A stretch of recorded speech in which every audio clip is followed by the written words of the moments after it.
কলির শেষে নবীন বেশে কলির শেষে নবীন বেশে তুমি কলির শেষে নবীন বেশে এলে রাধা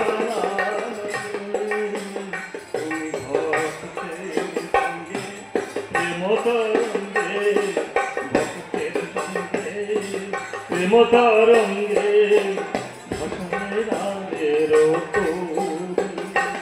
তুমি ভক্তের সঙ্গে ভক্তের সঙ্গে প্রেমতরঙ্গে ভক্তের সঙ্গে প্রেমতরঙ্গে ভক্তের সঙ্গে প্রেমতরঙ্গে ভাসালে নামে তুমি ভক্তের সঙ্গে প্রেমতরঙ্গে ভক্তের সঙ্গে প্রেমতরঙ্গে ভাসালে নামে তুমি ভাসালে নামে তোরি কোথায় তোরি কোথায়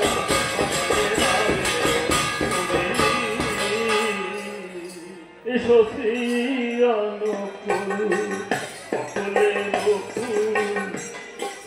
জীবের জীবন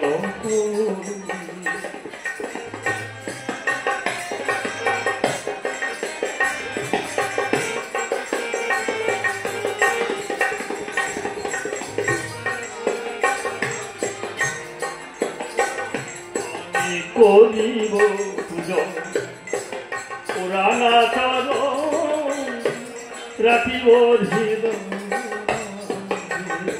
আমি করিব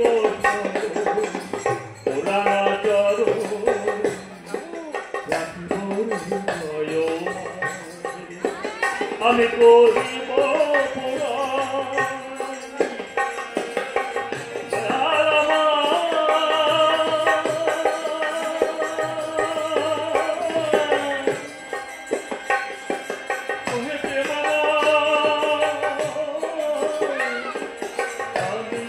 করিব পূজন পুরানা চরণ করিব পূজন পুরানা চরণ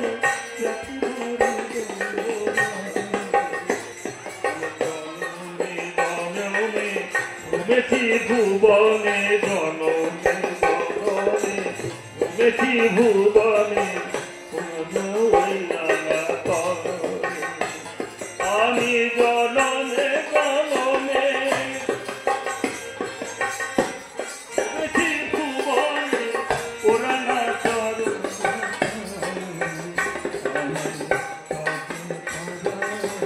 করোনা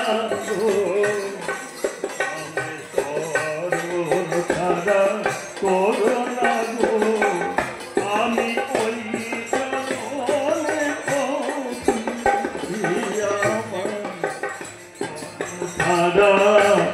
করোনা গো আমি ওই চরণে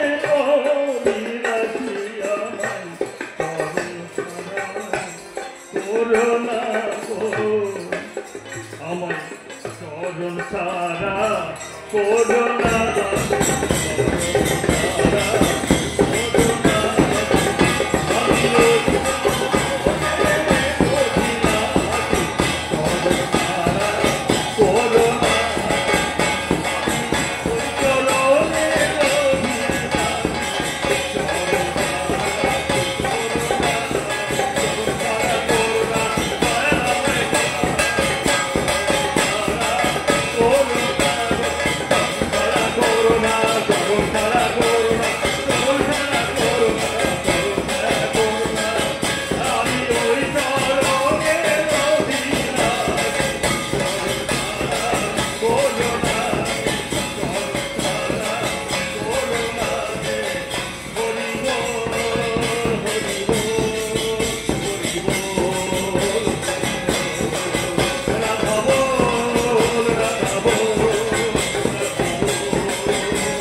মায়ের কাছে অনুরোধ একটু কথা বলবেন না, অনেক কথা বাড়িতে বলার সুযোগ পাবেন।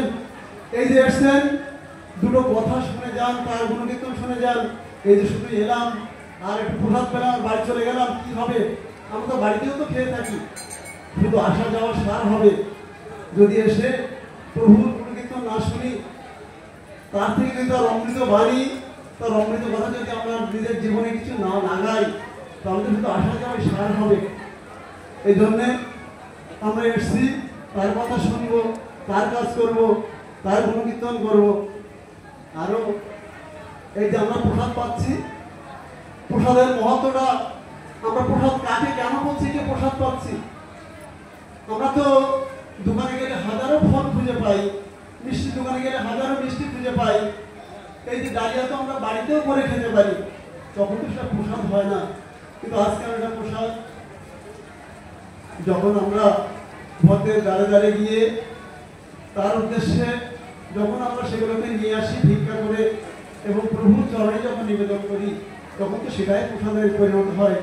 যখন প্রভুকে নিবেদন করা হয়, যখন প্রভুর চরণে সেটা দেওয়া হয়, যখন আমার সেই জগন্নাথ তিনি যখন তার দিব্য দৃষ্টি ওর উপরে প্রসাদের উপরে ফেলেন, তখন তো সেটা প্রসাদে পরিণত হয়। সেই প্রসাদ পেয়ে তো আজ আমরা ধন্য হই। এই জন্যে প্রসাদের এত মহিমা। কারণ এই জন্য সামান্য একটু প্রসাদের জন্য আর একটু পেলেই আমাদের তৃপ্ত হয়। কারণ তিনি তো প্রভু দয়া করেছেন, তিনি কৃপা করে আমাদের প্রসাদ পাওয়ার সুযোগ করে দিয়েছেন। তা আমরা কেউ প্রসাদকে অবহেলা করবো না, ধৈর্য ধরে প্রসাদ পাবো, সবাই মিলে আমরা প্রসাদ পাবো, আনন্দ করে প্রভুর গুণকীর্তন করবো। জয় গুরু।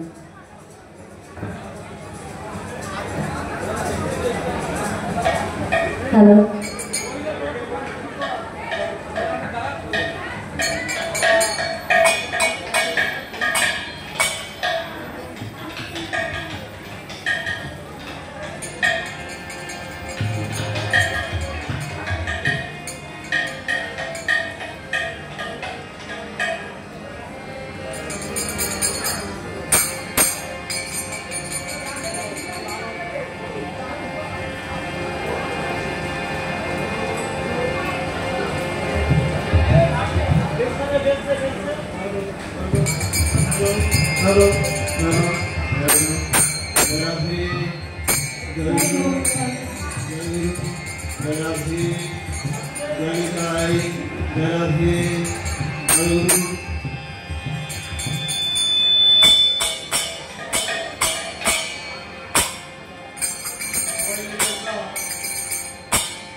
Hare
এবার আমরা সবাই কীর্তনের মধ্য দিয়ে বৃন্দাবনের উদ্দেশ্যে রওনা হব। যে বৃন্দাবনের রাধারাধি নামটা হয় সে নাম আমরা করবো মধুর বৃন্দাবন, এখানেই হবে আমাদের উত্তর বৃন্দাবনের ঠিকানা। হরে কৃষ্ণ কৃষ্ণ কৃষ্ণ হরে হরে, হরে রাম হরে রাম, রাম রাম হরে হরে।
তিনি কীর্তন করবেন এবং সঙ্গে ঠাকুরের কথা পরিবেশন করবেন। তার অন্য সময় বাণী তিনি ঠাকুর বাড়িতে আশেপাশে সব ছিলেন, তিনি আপনাদেরকে জানাবেন ঠাকুর বাড়ির আসলে দয়া করে সবাই ধৈর্য ধরে ফেরত পান। সবাই ভালো থাকবেন। আমরা সবাই একসঙ্গে কীর্তন করবো। এরপর আমাদের শিশুরা আছে, তারা সবাই কীর্তন করবে, আমাদের পরিবার অনুষ্ঠান করবে। দাদা আসছেন।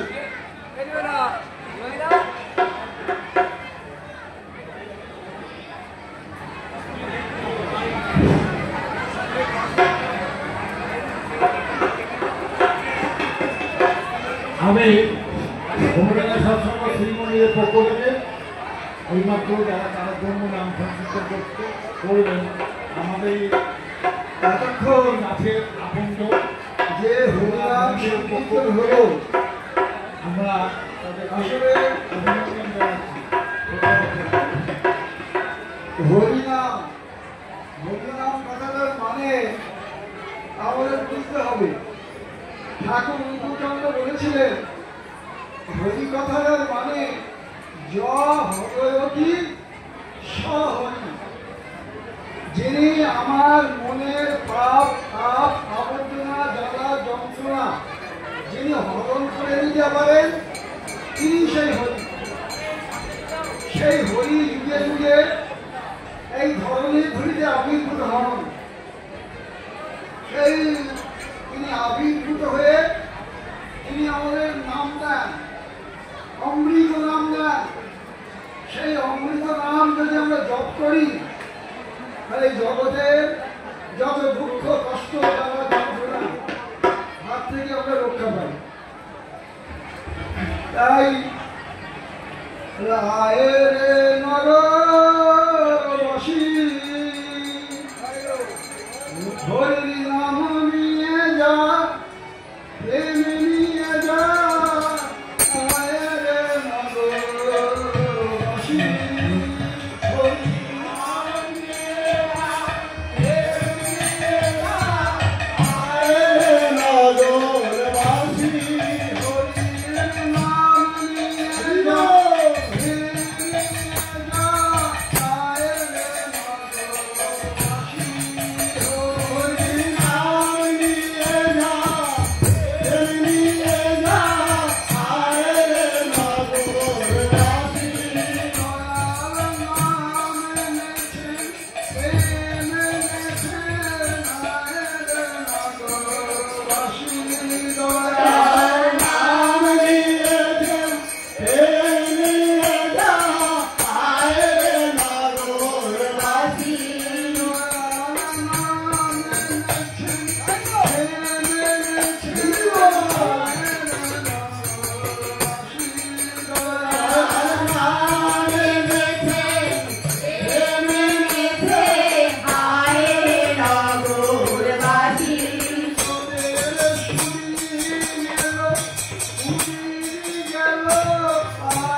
দয়াল দয়াল অবতারে তোদের ভাবনা কি রে দয়াল অবতারে তোদের ভাবনা কি রে দয়াল অবতারে তোদের ভাবনা কি রে দয়াল অবতারে তোদের ভাবনা কি রে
শুনেছেন হাউজার নন্দা, তিনি খ্রিস্টান ছিলেন।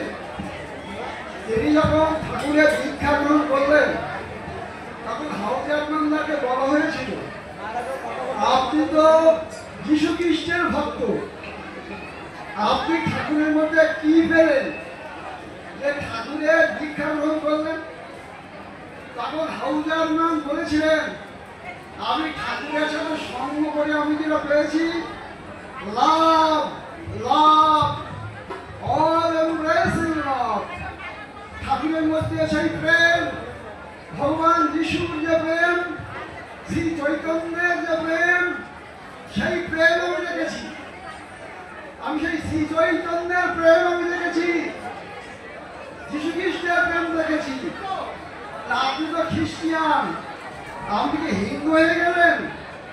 এখন না, আমি হিন্দু হইনি, আমি বেটার খ্রিস্টান হয়েছি।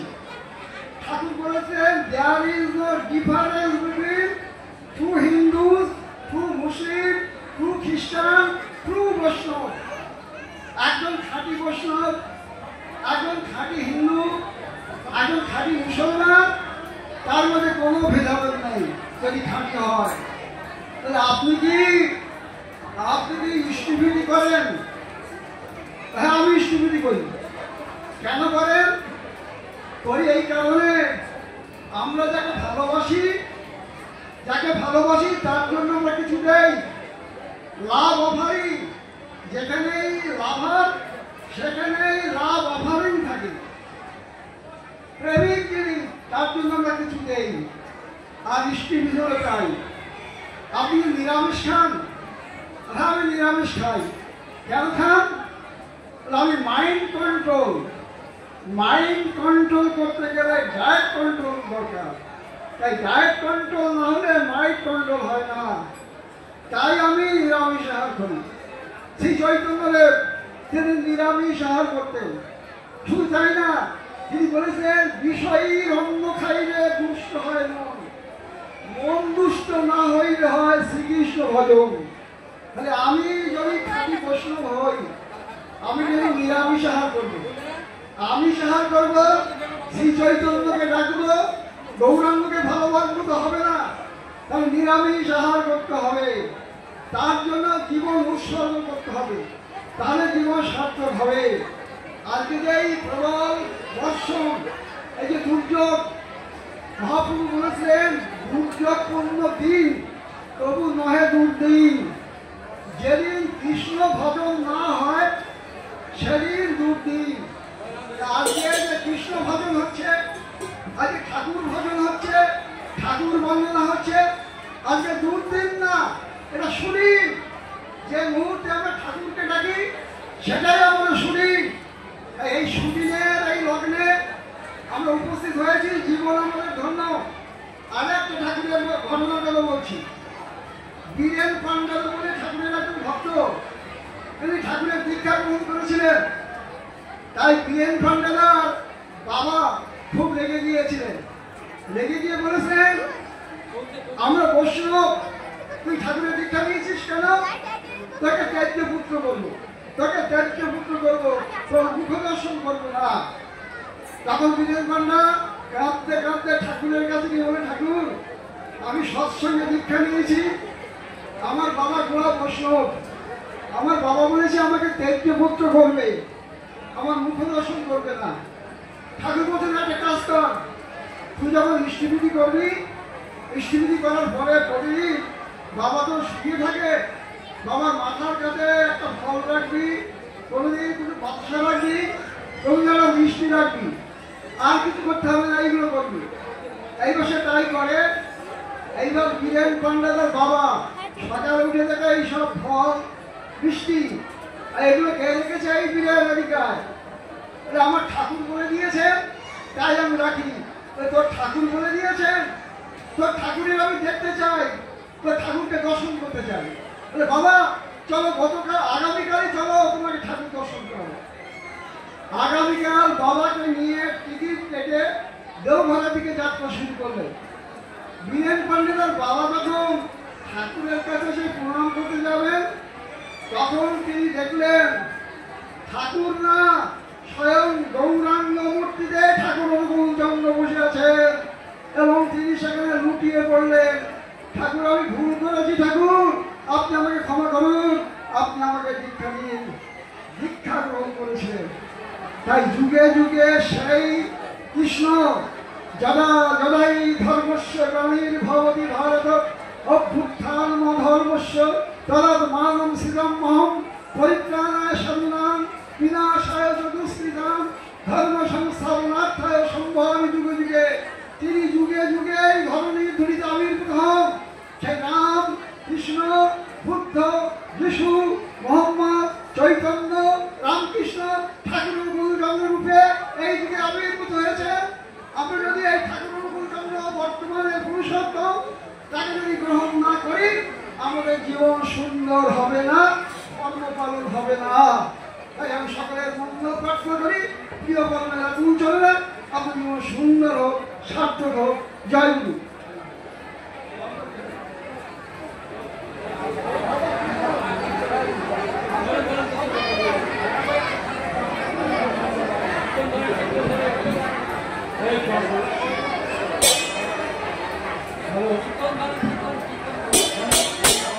হ্যালো, চশমাটা কোথায়?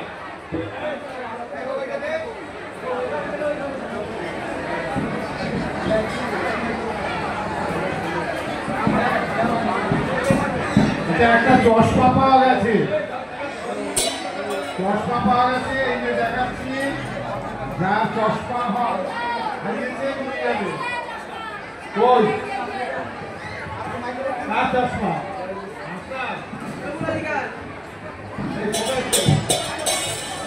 আমার কাছে অনুরোধ, যারা প্রসাদ দিচ্ছেন দয়া করে একটু প্রসাদ জাতি খেয়াল রাখবেন। অনেকে প্রসাদ একটু নষ্ট হচ্ছে তো, সবাই একটু প্রসাদ একটা জায়গায় দুবার দেবেন, কেউ নষ্ট করবেন না। বহু মানুষ প্রসাদ পেতে রাখি, সবাই একটু গ্রহণ করে প্রসাদ নেবেন, সবাই প্রসাদ পাবেন। কেউ দয়া করে প্রসাদ নষ্ট করবেন না, আর কেউ বাড়ির জন্য এখন আবেদন করবেন না, কারণ যারা এসছেন সবাইকে প্রসাদ পান, পরে চিন্তা ভাবনা করা হবে। যারা এসছেন তারা প্রত্যেকে প্রসাদ পান, আর ঠাকুর বাড়িতে সবাইকে লক্ষ্য করে প্রসাদ দেবেন।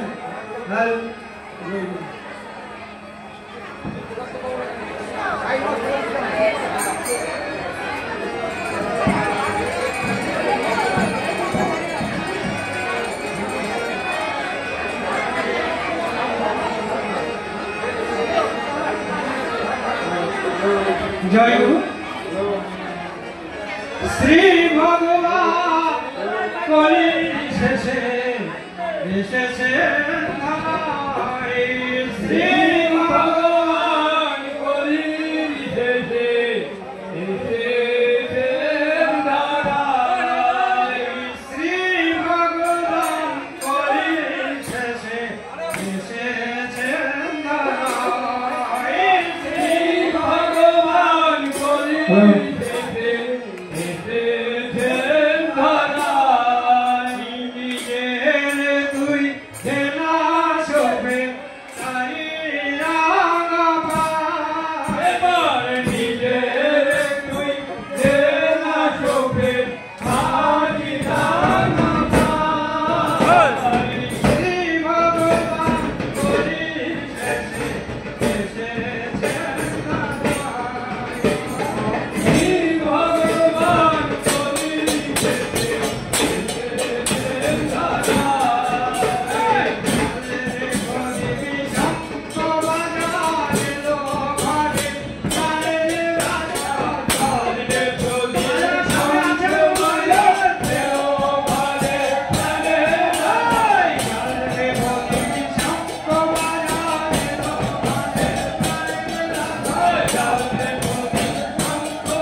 Vai.